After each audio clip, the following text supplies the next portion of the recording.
ایک دفعہ انگلی کے اشارے سے ابو لہب نے کہا تھا نبی پاک کو آپ کا ہاتھ ٹوٹ جائے، اللہ نے فرمایا تبت یدا ابی لہب و تب، تو کہتا ہے میرے نبی کا ہاتھ ٹوٹ جائے تیرے دونوں ٹوٹ جائیں گے۔ اور سنو ابو لہب کا حال کیا ہو۔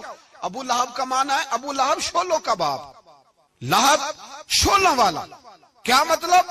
ابو لہب اتنا حسین و جمیل تھا کہ اس کے جو رخسار تھے شولوں کی طرح چمکا کرتے تھے، اتنا خوبصورت تھا، لال سرخ رنگ تھا، خوبصورت آدمی۔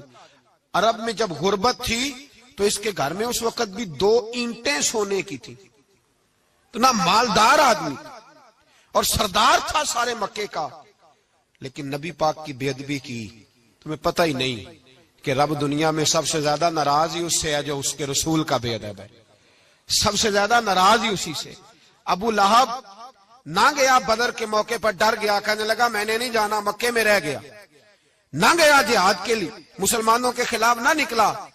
لوگوں نے بڑا اس کو لان تان کیا، لیکن کہنے لگا میرے خرچے پہ 4-5 بندے لے جاؤ، میں نہیں جاؤں گا۔